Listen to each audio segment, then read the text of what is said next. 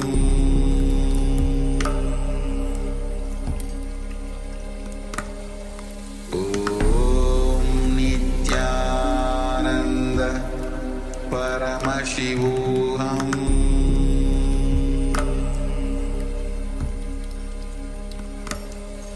Om Nityananda Paramashivoham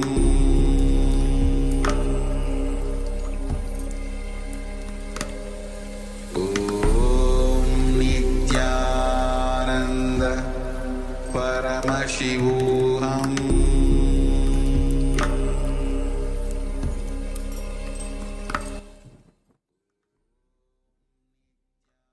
All right, so you can relax now. And take a moment and let us know how you went. How did you go? Were you able to feel the vibration of the coconut? Feel the vibration of the fruit in your hand? So we have, I can see Ma Ananda Gorarupi and Ma Siabu still with the fruits in their palms. Yes. Let us know how you went in terms of the vibration, feeling the vibration of the coconut or the fruit. So take a moment and share with us, please. And also, this is just the start. Ma Siawo is trying to share something. You can put that in the chat box. An orange, yes, Ma. Yes, orange. Yes, thank you, Ma. And we have just joined by Ma Ning. Yes. Yes, Nityananda Ma. Nityananda Ma, welcome. Yes. Good to have you with us. Yes, and Ma Xiao, please share your experience, whether you felt the vibration or even if you move the coconut. That's also the next power. That's the next power of, as you already might have manifested this power before as well. So let us know how you went through this power manifestation. Yes, so this is the first round to just feel the vibration of the coconut or the fruit that is in your hand. Just get that feeling of being inside. So be inside that fruit and feel that vibration. So if you've just joined us, Amaning, you've just joined us. So this is the power manifestation segment. So we are just about finished, just getting the responses from participants in terms of the power manifestation. And next we'll be moving on to the next segment.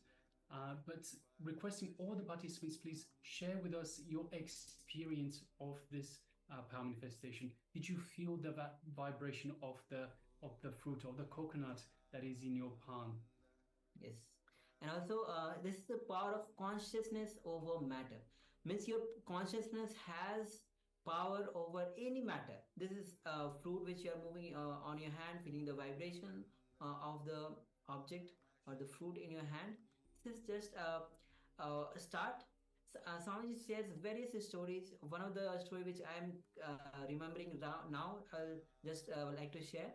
Where Swami, when during his Parivrajika Yatra, when he was in the Himalayas, he went to one of the Himalayan range where Guru was sitting with disciples, and he told his disciple yesterday that to apply the technique to move the mountain. He gave the technique to his disciple, and he asked, Swamiji was saying that he had the fortune to sit in front of that Guru and the disciples, those who were there, and he asked, did you apply that technique? The disciple said, at that moment only he applied the technique and he moved the mountain. So, there's no limit to the power itself. So you can feel the power of vibration of the coconut or the fruit. You can move the coconut out of the hand. You can move mountains. Yes, so with practice and of course with removing the patterns that are inside you that are stopping you from manifesting. So once you remove these patterns, anything can be moved. You can apply your consciousness over that matter. So for now, let us know how you went for this power manifestation. Did you feel the vibration of the fruit in your hand? And of course, requesting the participants. We're also just joined by Kailasa Toronto. So welcome to Kailasa Toronto. Welcome, good to have you with us. The camera is switched off, so if you could also please switch on your camera, that would be fantastic. And also we have a number of other participants that still have their camera switched off. We have Nitya Swatantra, if you could please switch on your camera.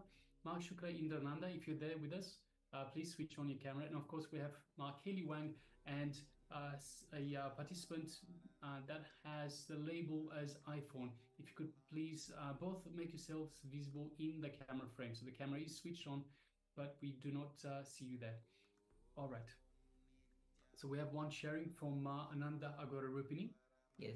So Ma Ananda Gurpini shared the first time will take longer to fall, and second and third time will fall faster. Yes. So definitely, and again I guess how it says go on manifesting. That's why more and more you manifest, the connection. It's all about the connection with Swamiji. The more you have the deeper connection with Swamiji, it goes on. The oneness grows in you, and the oneness grows in you.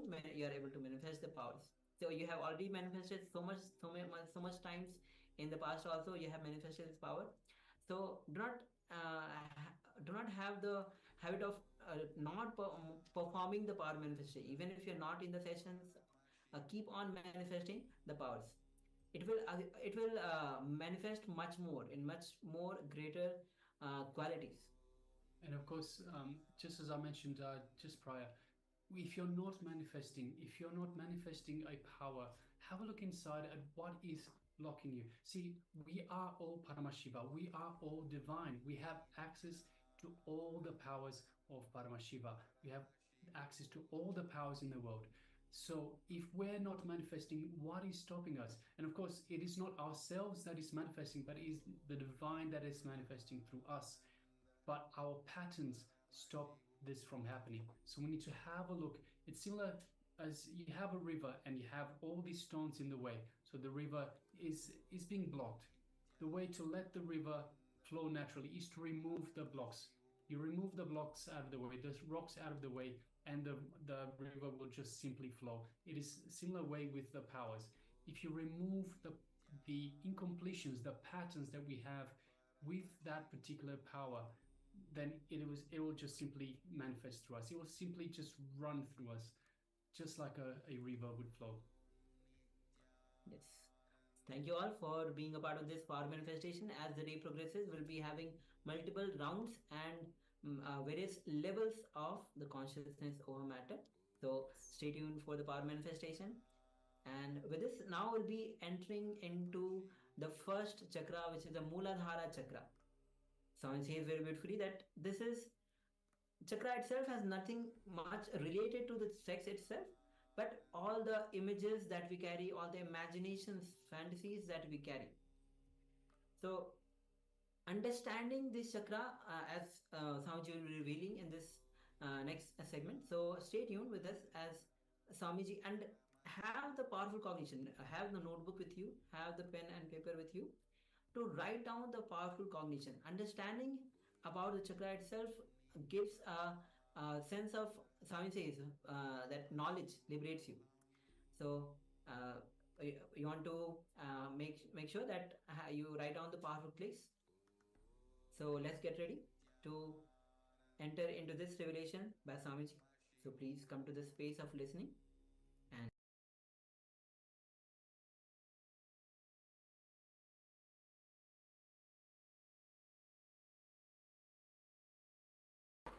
so now we come to the first chakra.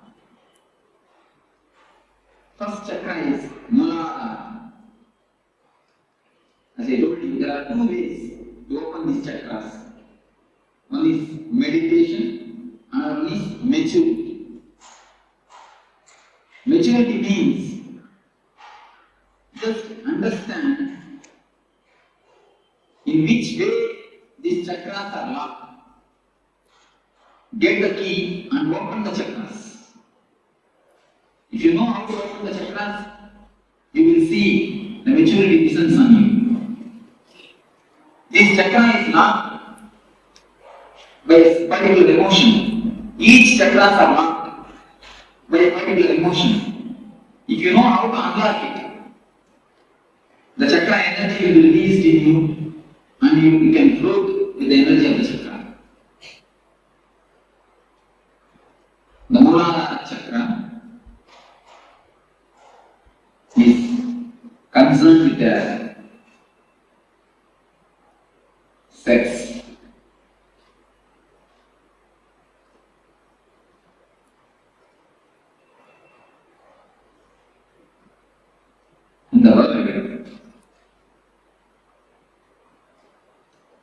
most talked about, most discussed about, most of the books are written about.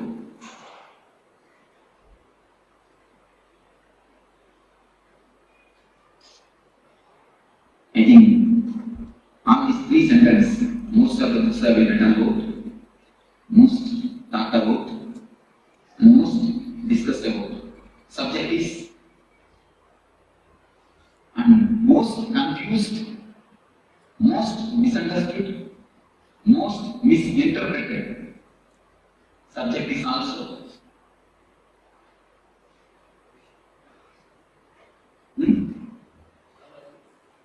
No. No. Sex. This is the subject. Most talked about, most discussed about, most written about, and most confused, most misunderstood, most misinterpreted. No other subject is talked about so vastly. No other subject is talked about so vastly as this subject. But no other subject is misunderstood as this subject. We try to avoid the subject, we try to indulge in the subject. The man who tries to avoid the subject tries to avoid the big pit in front of him. If he doesn't know the pit is there, how is he going to pass it? Man who tries to indulge in the subject is trying to jump into the pit. So both are not supposed to be done. We should know and pass it. Either we try to avoid or indulge. Do we try to do anything else? What is the reason? Ancient rishis, science give a very beautiful, clear understanding of this subject. The man who wrote the Kama Sutra, the science of this book, of this subject, is a sannyasi like me. Anybody know? He is a rishi, Vatsyayana. He is a rishi, he is a sannyasi like me. He is questioning, what authority do you have to speak about this subject? He is questioning, I think proper question, the right question. Any man who is little and intelligent will put this question.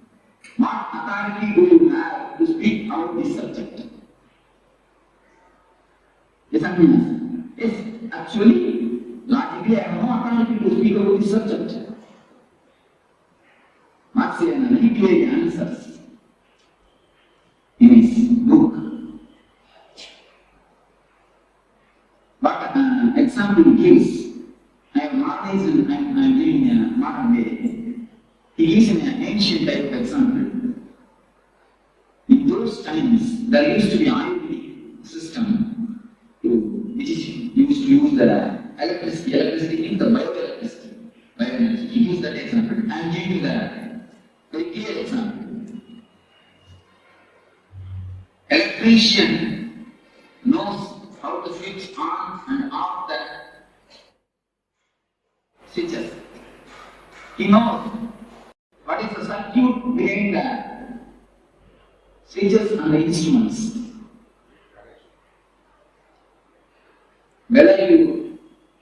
When you switch on, what will happen? Switch on, what will happen? Everything he knows. He may not have switched it on and off. He may not have directly done it. But he knows the science behind it. He knows the energy flow behind it. But a man every day uses a switch. He is switching on and switching off. He may not know the science behind it. Am I right? Many of us know only how to switch on and off, not the science behind it. That is why many times we get shocked. That is the reason many times we get shocked. We all many fathers, grandfathers, we have all grown grown up finished our life. We may have done it. Just like a normal man who knows only how to switch on and off the switch. But he doesn't know the mechanism or energy flow behind it. Just like an ordinary animal, living with a simple basic instinct. But Marciana says, I may not know how to, I may not have done the switching on and off, but I know the background energy flow. I am the man only as an authority to speak about these things. Marciana says, a real sannyasi is the only person who is authorized to give an idea about the subject. Nobody else has got any authority, he says. Because he gives one more example. Some two person are playing chess. Saguranga, chess. Two persons got involved in chess. When you see from outside, you will be having a right idea, you will be having the right, you will be knowing the right moment, but they will not be doing that. Have you any time experienced it? When you see from outside, you will be knowing the right moment, they will not be knowing it. But when you sit and play, you will not be knowing the right moment. The person who is outside, he will be knowing the right moment. Do you accept this? What is the reason? He has no pressure that he has to win. The man who witnesses has no pressure. The man who is outside has no pressure that he has to win. The pressure makes mind dull. So a man who has jumped out of this being, samsara chakra, a man who is outside this wheel only can give a right idea about the wheel. If you are sitting in a giant wheel, you can take the example of giant wheel. If you are sitting in a giant wheel and rounding, can you give a right idea about the giant wheel? Can you? When you have jumped out of it, when you are away and looking the things, seeing the things are happening, you can give a right idea about giant wheel.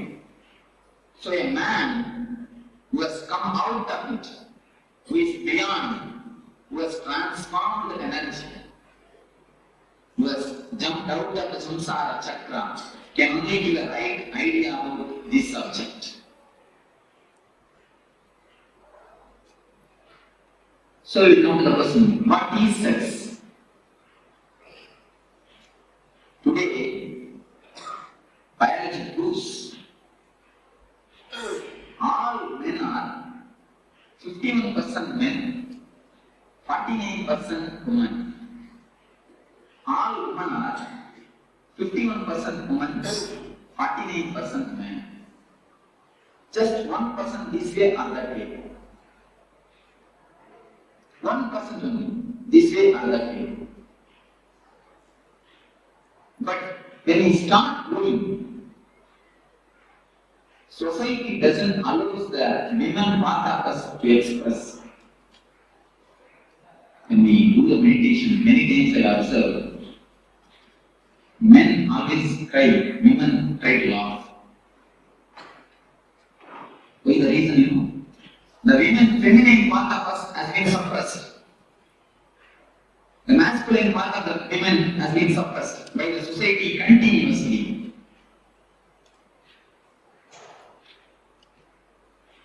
When we start growing, we slowly start collecting the image that 49% in us tries to satisfy itself through mother and father. That is why girl children are always attracted to father. Boys are always attracted to mother. From there, the sex starts. The science starts. We start slowly collecting the images, prints. All men try to fulfill their image with mother. All women try to fulfill their man image with father. The art is suppressed by the society. When it is suppressed, we try to fulfill it with the father and with the mother, having some loving relationship.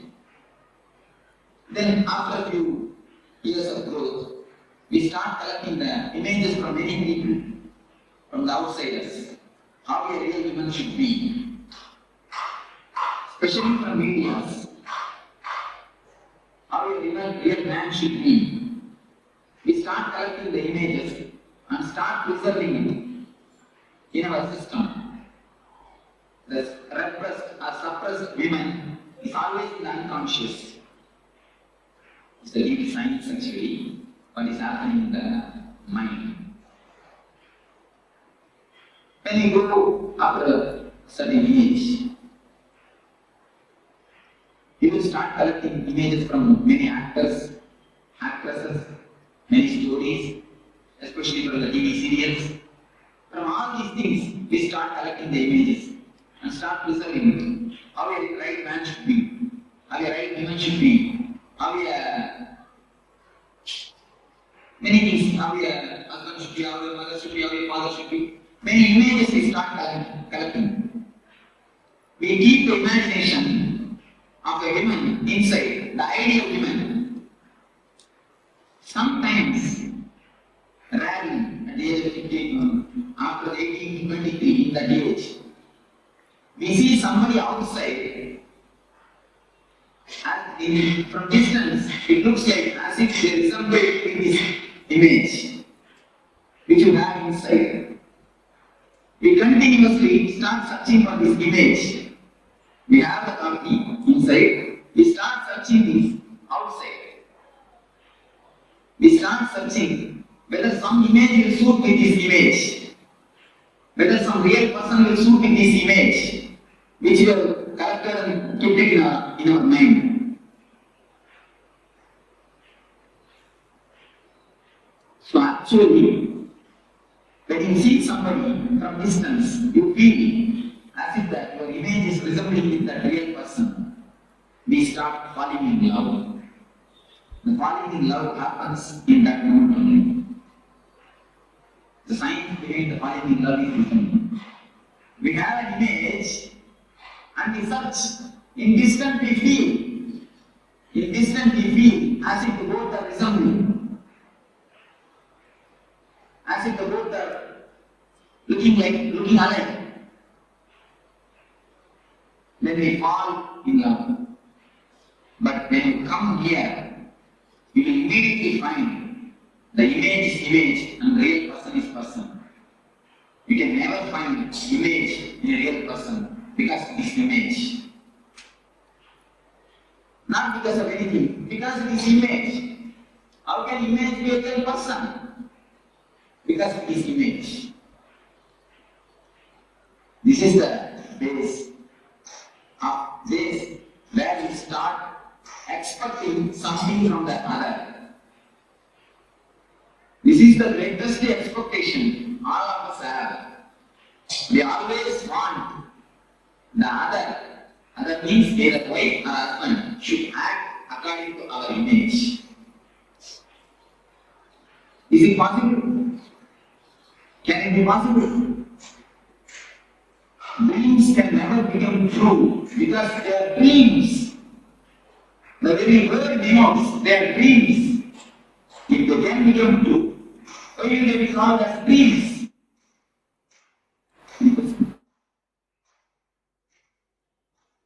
It has to be heard very clearly. Please listen with full attention and try to digest what I say. That's why I'm very slowly. If any question please raise, now we will come to the clarification. is the way in which our expectations about others starts. We collect all types of images from media, TV, wherever we see the ideal person. We collect that image and keep it inside and try to actualize it. We try to make it a reality with a living person. Is it possible? It can never be. That is why all love ends in pain. All.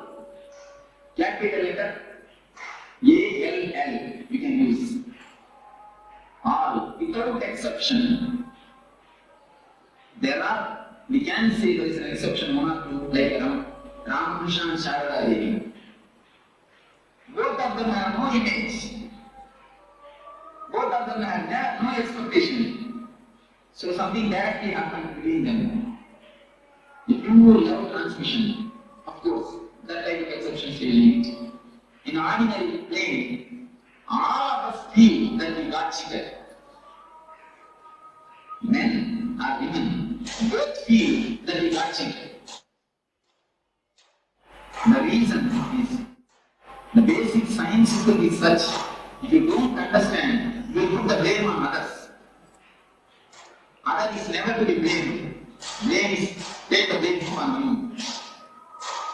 You expected, you imagined, and you try to force your imagination upon others. Who will be the responsible for the failure? Who can be the responsible? Who has to be the responsible?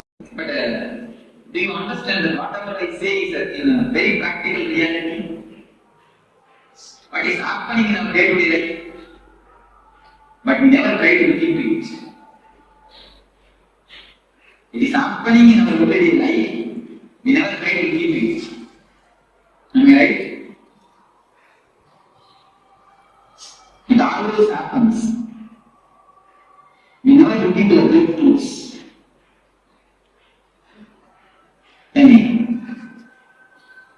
So, when we see that our image is not a reality, when we saw in a distance, it looked like what is in my hand?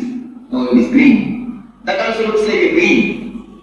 When it comes near, no, it's little yellowish. When it comes more near, no, it's slight white. When it comes near, you will see it is red and it is white, it is green. Totally opposite and totally different. Then you think you have decided wrongly. Then what we do? We don't keep quiet. We start sculpturing the man according to our image. Women sculptures man, man starts sculpturing women. We try to possess each other. We try to make them into a matter. If you want some furniture, if you have a chair, you can keep it where you want. It will act as you say. If you keep it there, it will be there. You can give it to somebody else. And if you have wood, you can make furniture according to you and keep it there. But as you possess these furnitures, do you think you can possess a live person? If you possess a live person, what you are doing then? You are making a spirit into a matter. You are reducing a man into a matter. You are degrading him or her.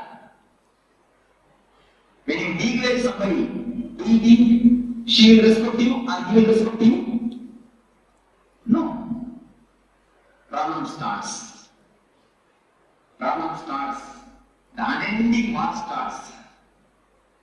Almost I can say unending war. Unending war starts. Our whole life, the the so-called life is nothing but this unending war. Any of your house, I can go more deep into this subject. Many of you can raise any questions. Always it goes in such a way. So we have an image and we start carving. The whole day, 24 hours, she is with hammer and chisel, you are also with hammer and chisel. When you find her, you start chiseling. When she finds you, she starts chiseling. The house is continuously completely filled with the sizzling sound. Keep quiet. Don't stand. All these sounds are nothing but sizzling sounds. The continuous sizzling sound is resounding in the house.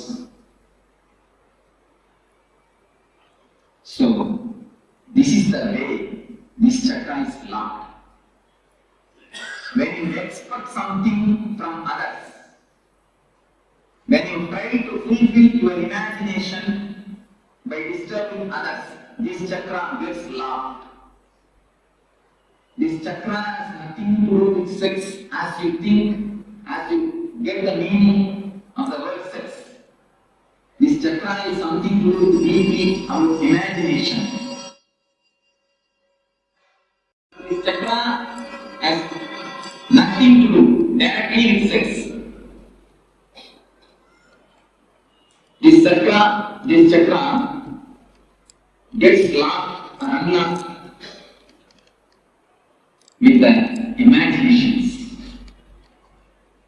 When I say that this chakra has nothing to do with sex, I mean whether you are a brahmachari, sannyasi or grihastha, this chakra can be opened. Even for sannyasis, this chakra can be locked. So it has nothing to do with the outer condition of life. I want to say, this has nothing to do with a so-called celibacy. A real celibacy is who can be called as a real celibate? Man who has dropped his inner image.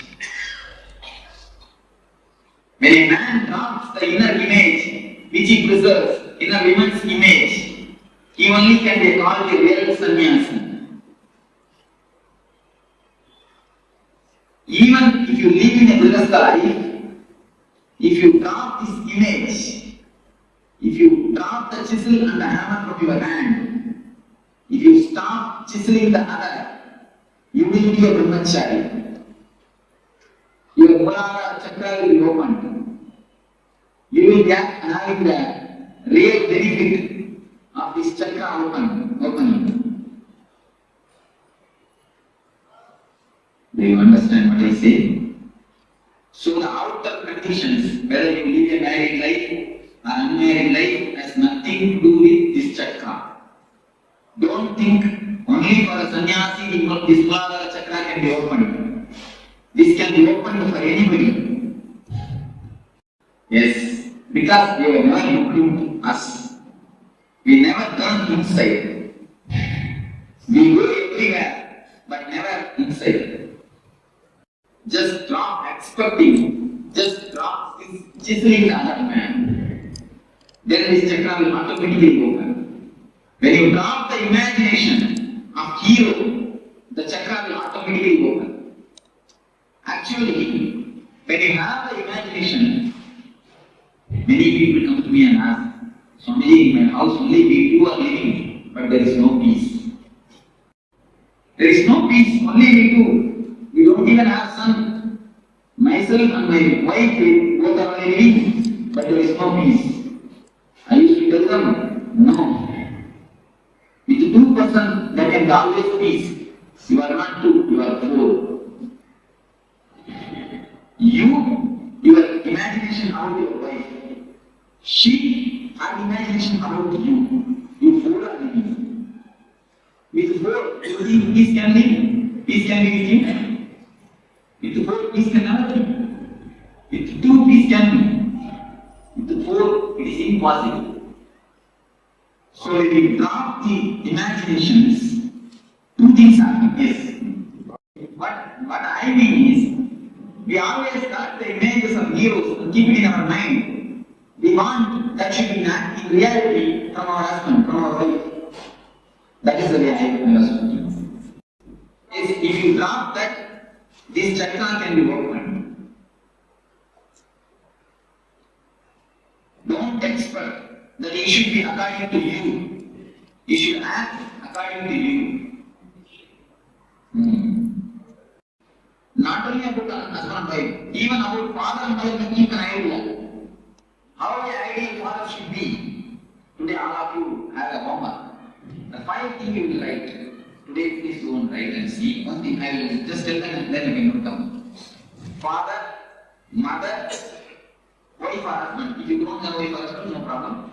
If you have wife or husband, son and son or daughter. This about some 5 relationships. You write how you expect them to be, how you feel the ideal father will be. You just write down 2-3 points. So all these 5 relationships, write ideal your vision. The ideal father, ideal mother, or ideal son, or ideal wife, or ideal husband. You will find if you dig down your unconscious, you will find all your ideas are just from the TV serials and cinema. All your ideas you will find. And few times I check with people. I just ask them to write down how your house furniture should be. It will be corresponding to serial. Even the house furniture, we have the imagination. How it should be. We take from the medias. Before that, there were dramas. If you live on the dramas, there were uncle images. Even now, even in earlier time, you see, from kings, they torture as best they can. And she tortures as best she can. She tries to make a Rama, we try to make a Sita. But finally what happens? Anjanaya comes out. We do not know what happens. Anyhow. So the imagination and trying to project it disturbs this chakra. If you can drop the imagination, if you can stop chiseling the others, this chakra will be completely opened. The people whosoever has got a problem with the uterus problems, if you diagnose your mind, you will be having this problem of imagination and trying to project it and forcing upon the others. Of course, women have their own way to force. They don't force with chisel and anger, they force with tears. They force with tears and crying. So they have their own ways. Apart from the husband and wife, relatives, what happens to the boss asking his employees to be according to what he wants to chisel? What about that? You see, in this, so in business world there is no other way. One thing you can do, you do your art of chiseling with consciously. Do all your chiseling and see that it doesn't disturb you. It can be done. Now, if we chisel, afterwards we will come and sit and feel the guilty consciousness. I have scolded, or I have done something wrong. If you do it consciously, you will not give overdose. Even if you are angry, angry is just like a money, because anger is a great energy given to us. It's a great presentation of God. One person came to me that he says, I am not able to control my anger. I told him, you take one photograph when you are angry and keep it in the wash, puja room and do puja every day. He started laughing. Swami, what you are telling? I told him, please do it and then come and tell me. Anger is a great energy given to you by God. When you worship that energy, when you have respect for that energy, you will not misuse it. Lust is also a great energy given to you by God. Karma is a great Shakti given to you by God, which can produce another life, but you are misusing it, dissipating it, because you don't have respect on that energy. You never misuse the money. You never overpay because you have respect for money. But you overpay the anger. If you have done for 5 rupees job, you pay only 5 rupees. But if you have done the 5 rupees only a mistake, you pay 50 rupees anger. If you are conscious at that moment, you will pay only 5 rupees. If you have paid the 5 rupees anger, you will never feel guilty, I assure you, I promise you. Because you pay, you overpay, you come and feel guilty. To compensate that overpayment, you feel guilty. If you pay properly, how much mistake you have done? You just pay that much anger. I don't say don't pay anger. You have to pay anger. As you pay the money, how to pay anger? Pay angry. Be angry. Only that much. If you are conscious, you can maintain it. Yes. With all the people, it works out. You see, all of you can take a photograph when you are angry. And once you really, you will feel the tremendous respect towards the anger. You will not waste it. Afterwards, the devotee came and really told me, Swami, now I am not able to be angry. Because I started respecting the anger. Once you respect that energy, you will never waste it. We never feel that anger is an energy. When you get angry, just see what happens. A new type of energy flows all over your body. Your eyes are becoming red, and blood started flowing more, and breathing becomes faster. See the difference. See the energy flow. Because we always fight with that energy. If we don't fight with that energy, if we know how to use it consciously, we will never have that. There is no need that other person should know. You can show him the outer result. What you are asking is, if I don't show the enough result, outer result, enough impact, enough punch, he will not respect me next time. That's what you are asking. You can give a good punch, there is nothing wrong. But see that you are not disturbed. That is what I mean by the word consciously angry. If you are angry consciously, you will disturb him enough. You will give him a right dose. But you will not feel that disturbed. Be very clear. This is the situation. I have to handle the situation this much only. Don't allow the situation to control you. You control the situation. And be angry. Whatever has to be done, logically, clearly do it. Do it perfectly. Then afterwards, don't feel guilty. If you have done it consciously, you will not feel guilty. Yes, right word. Knowledge of anger reduces anger. Right word. Same way, knowledge about lust reduces the lust. Because both are one and the same. Both emotions are two sides of the same coin. If it is allowed outwardly, it is called lust, karma. If it is stopped, if some obstruction comes, then it turns as anger. If somebody doesn't allow to have what you want, then immediately it is converted, it transforms, it becomes an anger. So both emotions are the two sides of the same coin. So how to open this chakra is just drop all the imaginations which you have. Don't expect anything. Then in your house, you will see two persons only will be living. Accept the person as he is. There are few people come to me and tell, Swamiji, I love my wife very much. That is why I try to convert her. I make her as I want to. I want her to be. Am I right? Many people won't tell me. And you also think, because I love him, that is why I force him to do what I want. is to answer them. You don't love your wife. You love the image which you have in yourself and try to force that image on her. You will love her if she acts according to your image. If she doesn't, you won't be loving her. So your love is not towards her. Your love is towards the image. That's the real truth. Your love is towards the image. How she should be. That is why you force her to be as you want. So, when you drop these imaginations, the Mooladhara Chakra energy will be awakened. One thing. As a byproduct, your house all will become a great Kshetra.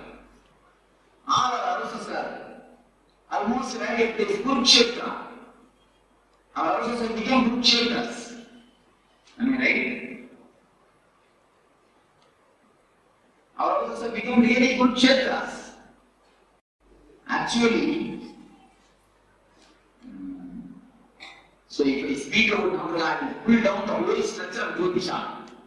It is a sheer nonsense. Having two paper pieces, going to some person asking how my life will be.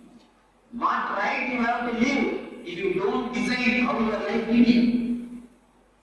Going and asking some person who is unknown about your life, giving him two pieces of paper, please just see and tell me how my life will be. What type of life you are living, I don't understand. You are the man who is living. You know the pros and cons of your life. You are the person who is living. You don't know about your life. You are going and asking him. Then what type of intelligence, which intelligence we are living, I don't know. It is sheer bullshit. In Jyotish Shastra, there is a science. There is some truth. In original Jyotish Shastra, it is complete science. But going to some Jyotish is an utter reality. It means we don't know about our life. We don't even have the intelligence to run our life. If we don't have intelligence to run our life, if we don't have intelligence to decide about our situations, if we are not able to take the responsibility of our life, we have no authority to live. Actually, a real man will not go to somebody and ask, what will be my future? Many people come to me and ask, Swamiji, what will be my future? I tell them, never ask, what will be my future? Ask, how to make my future. Never come to me for prediction. Come to me for design. If you come to me for designing, I can help you. If you come to me for prediction, I can't. Go and repeat. There are so many people sitting for 5 rupees to 10 rupees. Daily. About how your life will be. Going and asking a parrot. There are videos about how my life will be. The parrot itself doesn't know its life. It is unattractive.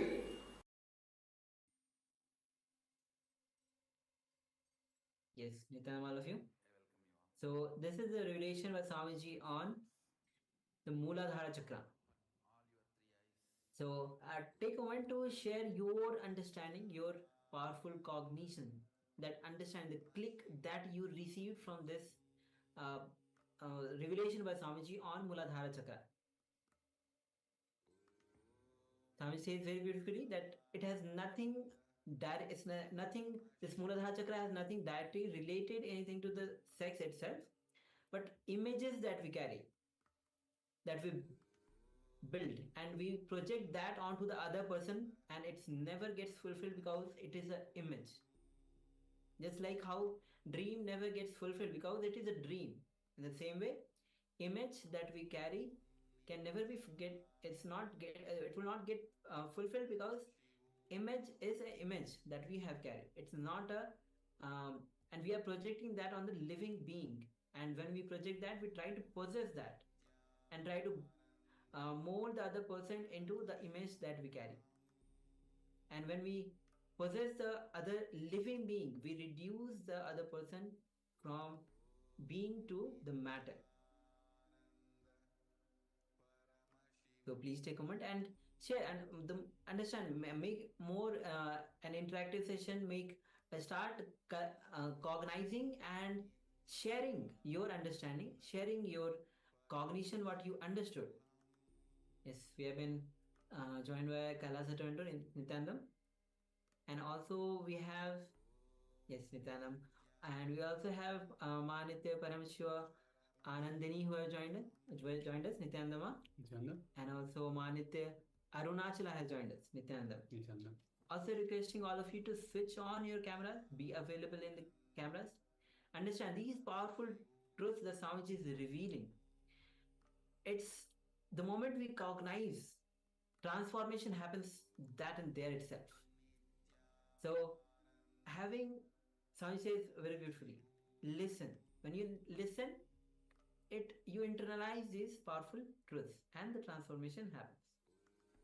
So coming back to the Muladhara Chakra, when you drop these fantasies, the images that we build and try to project on others, expectations that we build on others, and the other person also has the same image, and the chiseling goes on as a never-ending war, unending war, Swamiji says. All right. All right, so let us now move on to the next segment, which is an internalization exercise for the same Muladhara Chakra, the root chakra.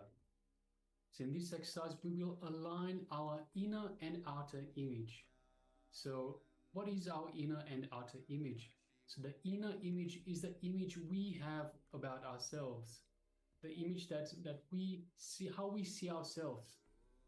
The outer image is the image that we project to others. So usually the outer image will be something that we compensate for the inner image. So if, which is happening most of the time, if the inner image is less than the outer, less than what it should be, then the outer image will be something to compensate for that. So let's say, for example, you might have a belief about yourself that you are weak. And you are unlucky, then you might project yourself in your outer image, project yourself to others as being lucky, as being strong. So in this exercise, we will start with a piece of paper. So requesting everyone, please have a piece of paper in front of you and a pen, and we will draw a line right down the middle of that sheet of paper, making two columns, and in one side we will call it the inner image, on the other side the outer image. So I'll just give you the information for this moment. We'll go ahead and do this shortly. So first of all, we'll make two columns. So with a straight line down the middle of the page, we'll make two columns. On the left hand side we will have our inner image. On the right hand side we will have our outer image. So that is the first step. And then in the first column we will make a list of the top 10 inner images, inner beliefs that we have about ourselves, how we see ourselves. And this is only for you, so please make sure you be honest and be thorough. Have a look through the top 10 images, how you see yourself and how you believe, what you believe about yourself. So whatever it might be. The idea is to dig it out, to make sure that we can align these images not to the lower. We'll be going to the higher image, but for now let us just make the two columns, and on the left hand side identify all the top 10 inner images that we have about ourselves. So again, whether it is I'm weak, I'm friendly, I'm unlucky, whatever it might be, this is all that's going to go in that first column. Then in the second column we will write the corresponding outer image. So once again, if you see yourself as weak, you would write in the right column, in the outer image, that you project yourself as strong. Perhaps this is an example. So whatever it is for yourself, this is for yourself and only for yourself. So please make sure that you do this authentically, you do this with integrity, and make sure that you are honest with yourself. Have a look through and let's dig this out. So 2 columns, left hand side, inner image, right hand side, outer image. Let us just have a few minutes and do this first part of the exercise. And of course, if you have any questions at any time, please do let us know. So we'll be monitoring the chat. Please let us know if you need clarification in any way. So if you feel also that you don't want to write it in public chat, you can write us a direct message. But please make sure that you do ask questions if you are unclear about anything, any part of the exercise. Okay, so let us go ahead. The slide is being projected for you now. Let's begin.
Now let us move on to the next step.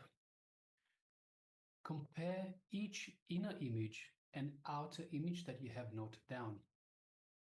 And wherever you find a conflict, so wherever they're not the same, start tuning your inner image and outer image.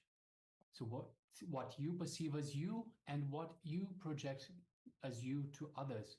So inner image, what you perceive as you, outer image, what you project to others. So start tuning your inner image and your outer image by always choosing the higher idea. So for example, if your outer image is higher than your inner image, as is the case most of the time. So we saw in the earlier example, if you see yourself as weak as your inner image, your outer image is higher by showing strength, that you have strength to others.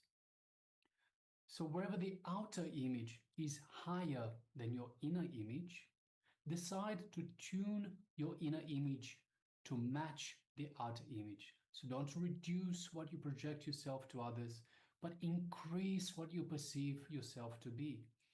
So in this same example, if you see yourself as weak, but you project yourself as strong, then tune your inner image. See yourself as strong.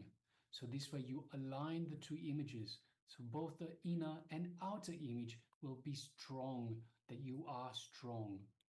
So let us continue this for a few minutes.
Now, we'll be moving to the next steps. Repeat this for each point. Compare both identities which you have penned down. Whatever qualities are best in both, choose those. Draw a star against all your best images. Continuously tune yourself to your peak image. Now, in the next step, identify the obstacles that stop you or distract you from achieving what you want to be, who you want to be, how you want to be. One of the biggest obstacles for most of people is self-doubt, which is a negative thought pattern that happens because of the memories of past failure. So please go ahead and continue with this step. Paramashivoham.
Next, let us evolve your image, your images, your both images.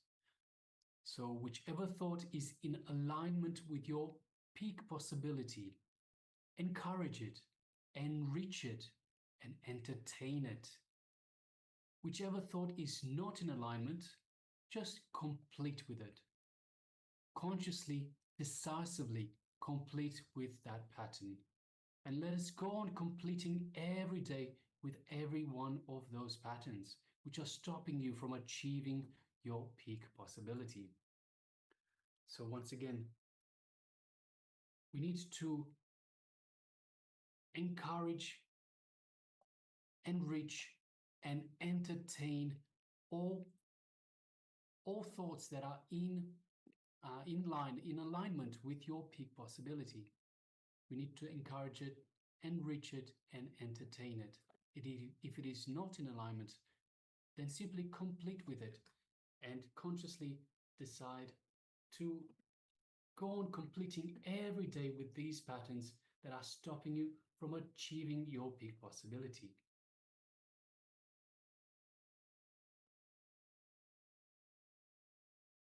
So when you start living authenticity, you know the right way of thinking.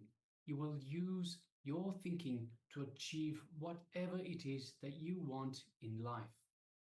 In Hindu spiritual practice, this is the second step that is known as manana, authentic thinking.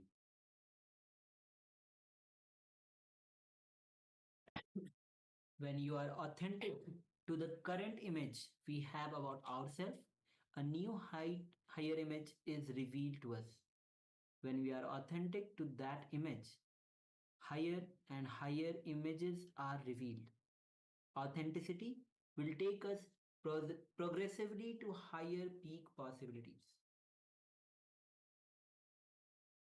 So let us have our thinking be established in authenticity, continuously expanding ourselves towards our peak possibility. So, as we've seen just in the previous slide, the more you achieve your peak possibility, the more your peak possibility expands. So this way we expand. Swamiji beautifully tells us expansion is life.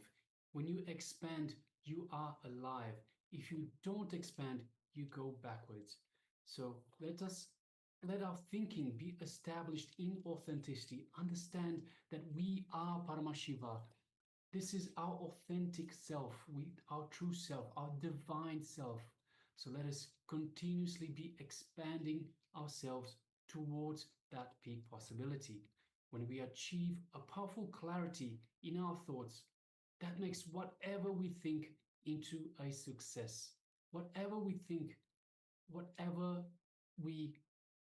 about becomes our success. And we unblock our Muladhara chakra by being in reality. So let's take a moment and contemplate on this truth. Please take a moment.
Now slowly you can relax from this exercise, and understanding that when you align your inner image, outer image to your peak image,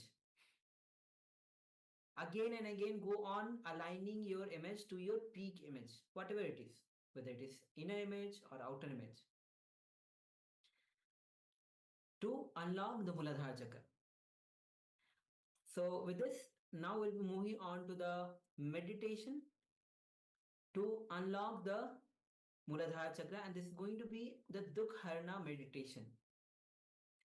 So this meditation is Swamiji has given us to as we go through as for all the 7 chakras, we are starting with the Muladhara Chakra. So slowly we'll be moving on to the next chakras.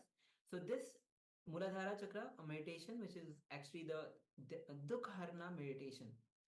So please come to the space of listening, and as we enter into this meditation, make sure that you are having the space where actually you can perform the meditation without any disruption, without any issues. Nobody can is going to disturb you.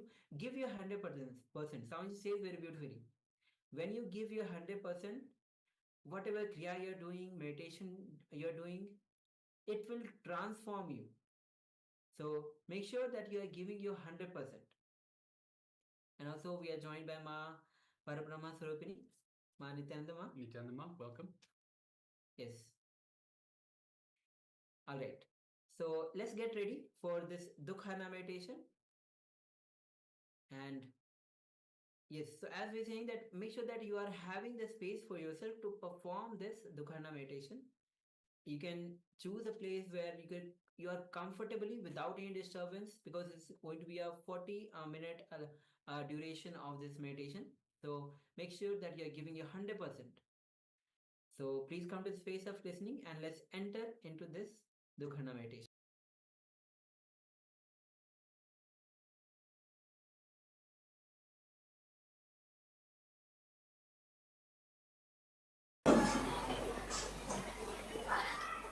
So this meditation is called Dukharna. This is based from a tantra, from Vijnana tantra. This meditation is designed. It is especially designed for a modern man to throw out his mind, throw out his subconsciousness, throw out his repressed things. It is a 30 minutes meditation. First 10 minutes. It is a 3-part, 30 minutes meditation. We cannot call it as meditation. We can call it as meditation technique. Even the word meditation is somehow associated with seriousness. When you listen to the word meditation, many people are like, am I right? Many people run away just by listening to the word meditation. If you ask them to round the Sunny temple 11 times, 11 days, they will do it happy. They will even bring some 10 liters of milk and pour on the Shanideva around the temple. Of course, it's not wrong, I am not criticizing it. They will be happy to do outer things, but afraid to do inner things. Why? You look in, the Pandora box is there. If the Pandora box gets opened, what will happen? She has asked very right beautifully. She asked the question, if you don't control, what will happen? See, the very person resonates with the fear. If you don't control, if you open the Pandora box, what will happen? All know, they are afraid of this Pandora box. That is why we never sit for meditation. We never think about meditation. When we listen the word meditation, try to fly, try to take off. So, the word meditation is also a little bit too serious. That is the thing. So now we will go for the technique. The first 10 minutes, there is a music which will encourage you to do the meditation technique.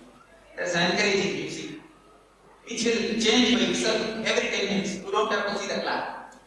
This is 30 minutes technique, 3-part, each consists of 10 minutes. The first 10 minutes, we are going to work with breathe. We are going to work with breathe.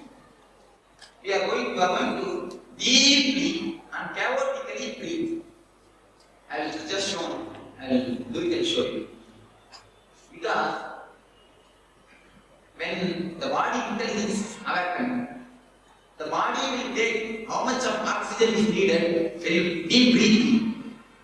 There is no need for controlling your breath. There is no need for holding your breath. It is not pranayama.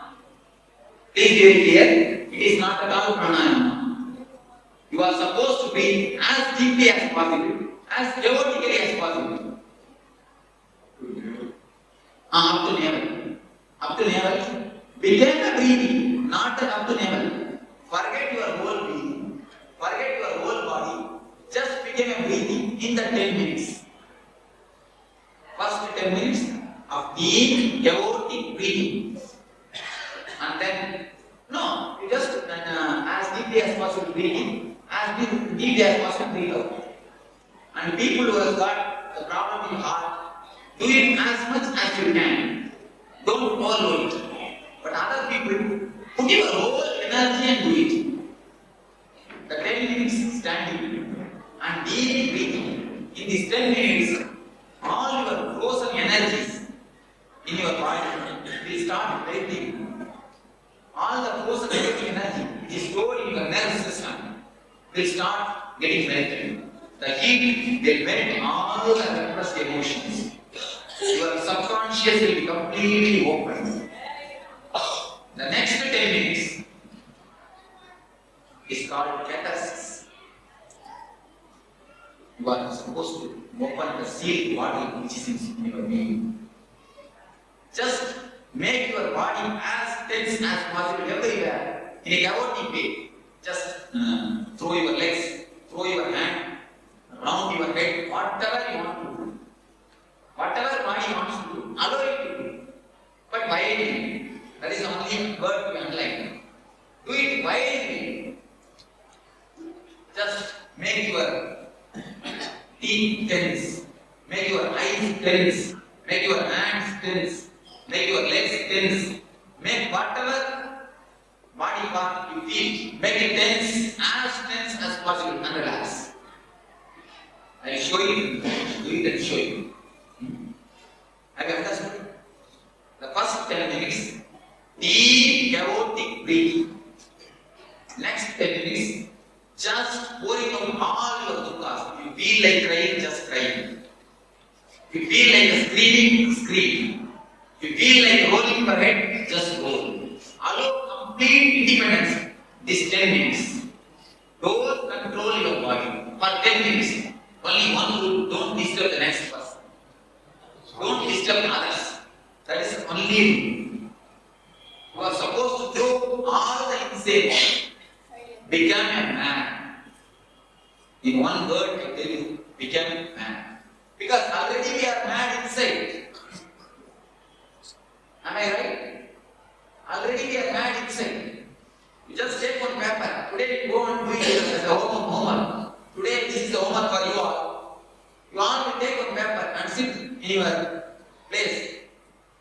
And allow the mind to think, even if you just if you sit within 1 or 2 minutes, you will forget everything and start having your dreams, your thoughts. When you remember, just start writing what you thought. Then keep the pen and allow. After again 2-3 seconds, you will forget and your mind will start wandering. And again, when you remember, write it down. If you write one page, you will see what big mad house is running in yourself. You are running a big asylum in your being. Suddenly you will feel that you are going to Delhi.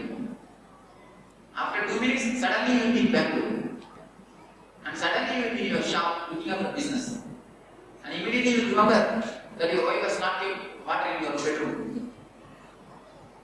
So your thoughts are completely unrelated and unarranged. Jumping from here to there, here to there. Beautiful example given by Vivekananda. What is mind? He answers. If a monkey is enough example to express mind. He says, if a monkey drinks alcohol, intoxicate, what will happen? And not only that, scorpion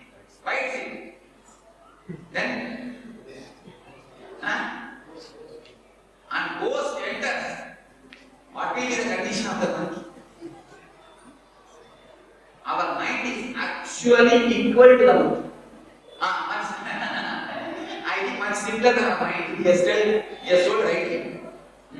That is what is our mind. So, just bring out the madness. Act out the madness. This is the right word. Act out. Now there's a big technique in West psychodrama. It's a lie. If you want to beat somebody, they will give you one pillow and you have to do prana pratishtha of that person to the pillow. Just as you do prana pratishtha in temple. Oh, Ramakrishna Devadaya, Igarache. You do prana pratishtha. Let Ramakrishna be here. Just like that. Remember your enemy and do prana pratishtha in that pillow. And beat that pillow nicely. They say really, the psychologists discovered, they say really the person gets out of the anger. The anger is simply vanished. It is very vicious. The psychodrama, throwing out your feelings into the air. Throwing out your feelings into the air. Dropping your feelings into the air. If you beat somebody, that what will happen? The chain of karma will be continuing. He will beat you, he will beat him, then it will be continuing. If you keep it inside, it will become suppression and disease. Either you disturb others or you disturb yourself. Now this is the technique. Neither to disturb them nor to disturb you. Just to throw it out. Act out all the repressed anger. Just to make your whole body make faces. Now you will already be given weapons. So nobody will be able to see each other. So you have complete freedom. Full freedom to do whatever you want. The technique is just bring out everything. Don't have any shape, any culture, anything. You have had enough of all these things. Just keep your, what to say, patient, moody. Right word? Mask. Just keep the mask out and bring the violent figure outside. You will become really a Shanta. You see, when a violent person comes out, the Shanta, the Ananda, the silence, they start moving automatically. Then, without your knowledge, from a deep inner consciousness, you will be in a deep silence and pleasure and pleasing. So, when the tape says, when the 20 minutes says, tape recorder says stop, immediately stop as you are. If you are standing like this, stop as it is. Just become a frozen idol. Just become eyes statue.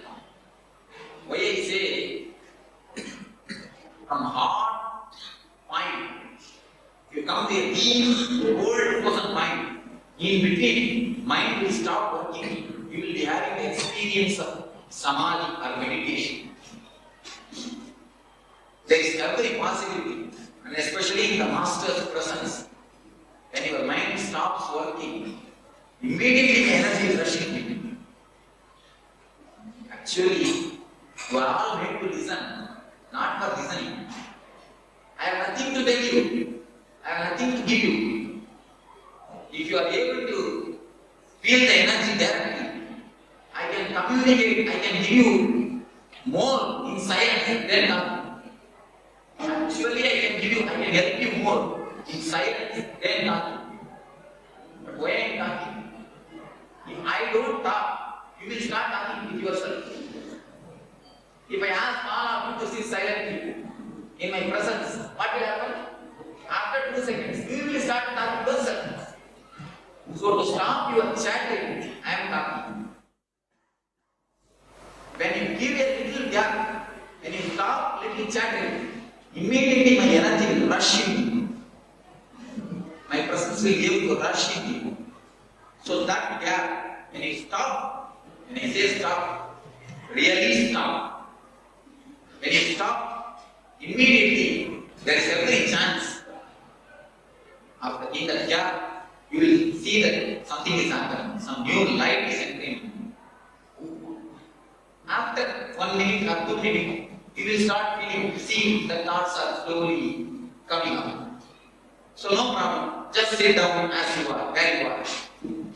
Sit down, and the last portion of the meditation, the 10 minutes, you just sit in a relaxed way, and pleasing mood. With a pleasing mood. So if you remember somebody, just remember whom you love. Remember somebody you are pleased in somebody's face. Just remember them. He may be God, he may be a guru, he may be your devata, or he may be your friend, he may be your relative, he may be your husband, he may be your wife. And most probably not be your wife and husband. It happens so. The wife and husband maybe. Anyhow, whomsoever you feel like pleasing, just remember them. Or you can be as you are without even remembering. You can be just sitting in a pleasing mood and witness all your thoughts. Don't condemn your mind. Don't condemn your thoughts. Don't concentrate on anybody. Concentration has nothing to do with meditation. Concentration is not meditation. Meditation is awareness. So just be aware of your thoughts. Whatever thoughts comes, those just allow it. So, do you understand that clearly? First 10 minutes, deep chaotic breathing, standing. Whatever way the body goes, allow it. And next 10 minutes, deep catharsis, acting it out. When catharsis says stop, stop. And other 10 minutes, when slowly thoughts start coming, just sit in a relaxed way and pleasing mood. Whatever happens inside your body and outside your body, just witness it by closing the eyes. Don't try to force silence in the house when you meditate. There are few people, if they start meditating, they will torture the whole house. You keep silent, they will take out and keep the telephone and giving big commands to the people, I am going to meditate. Before they go to meditate, they will make a big poster and then only they will go to meditate. Don't do that. Whatever happens outside, let it happen. Don't be anything as disturbance. Don't try to torture anybody in the name of meditation. So, this happens somewhere else. Yes. Stand like this and have a free clothing.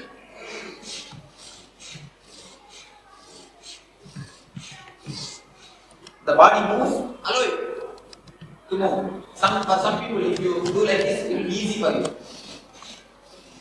Allow it, no problem. The way in which body moves, allow it. You may have heard the similar type of techniques from some other school, don't bother. Don't compare, don't mix it up.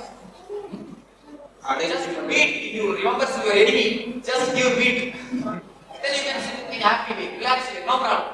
If you don't have anything, just sit in a relaxed way, no problem. There is no compulsion that you have to express.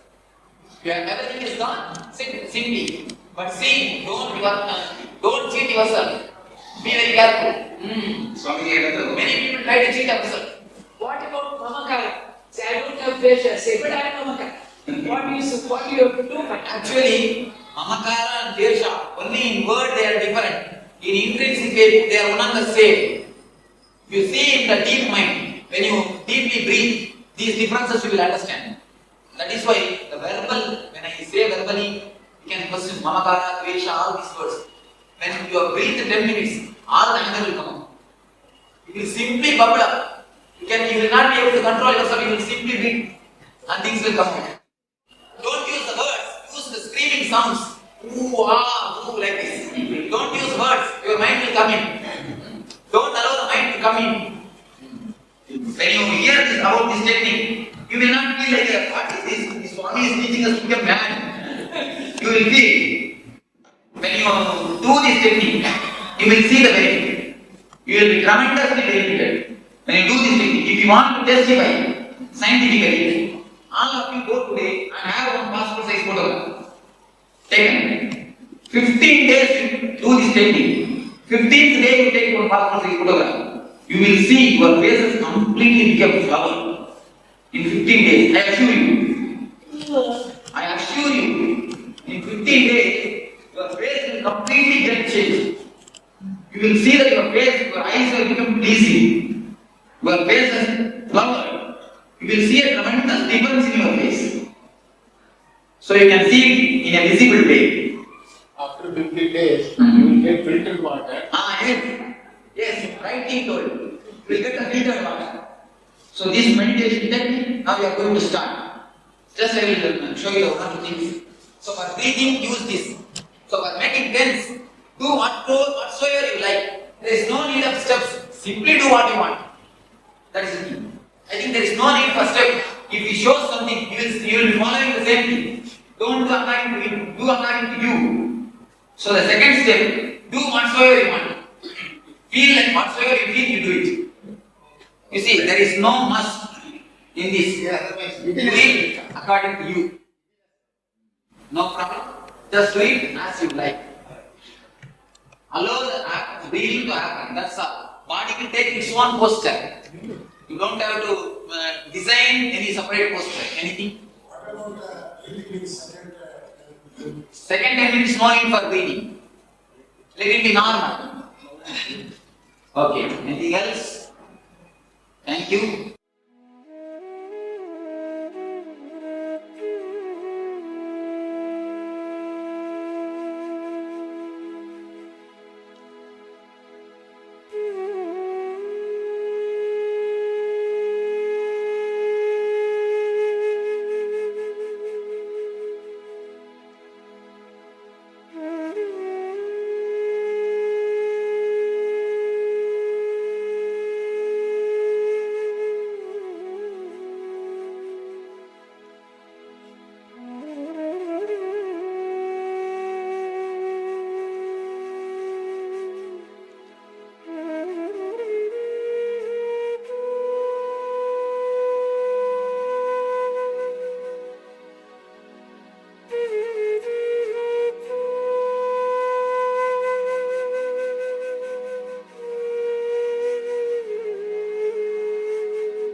Yes, Nityanam, all of you.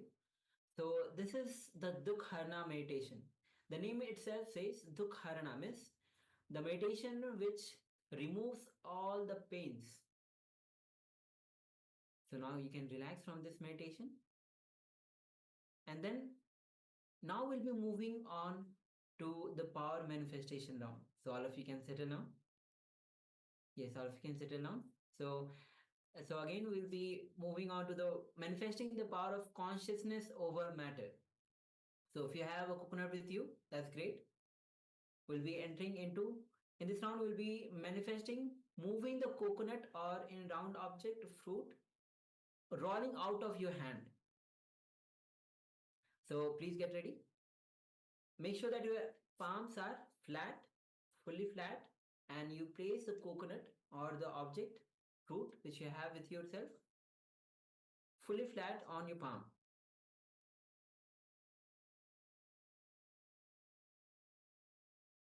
So requesting all of you, Ma Siyavo, Ma Swatantra, Ma Paramashivoham, Ma Kali Wang, and the person with name iPhone, please be available. Yes, Nitanam, Ma Siyavo, and Ma Ananda Gurupri is already ready with the coconut. Yes, say. So let's manifest this power. You can place on the palm. Will be manifesting rolling the coconut out of the hand. Or if you don't have a coconut, you'll be having any round object or the fruit on your palm, which you'll be rolling.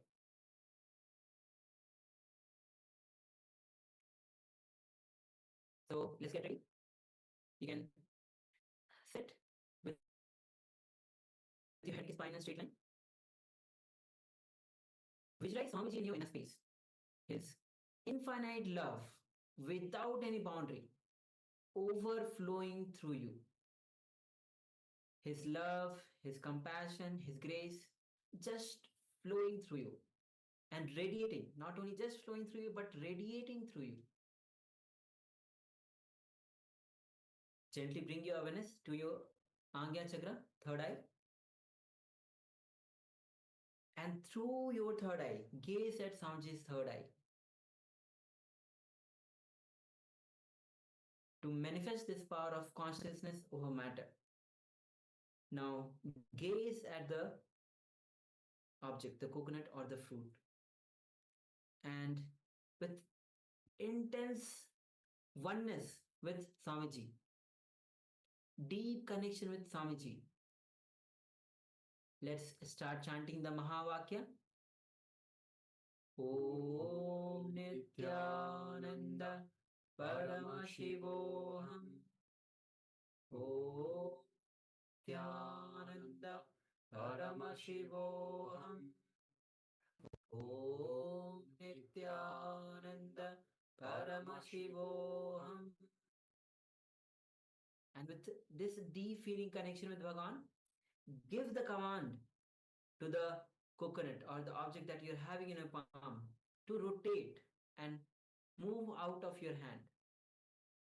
So let's begin this manifestation of consciousness over matter.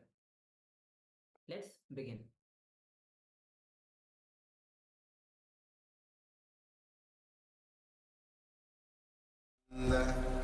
Paramashivoham.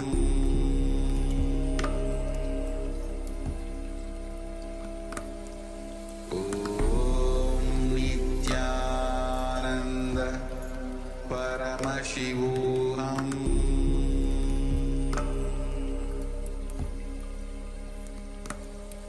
Om Nityananda Paramashivoham.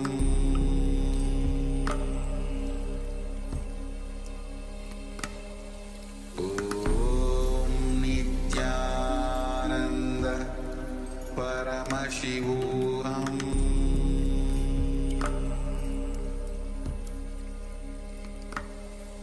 Om Nityananda Paramashivoham.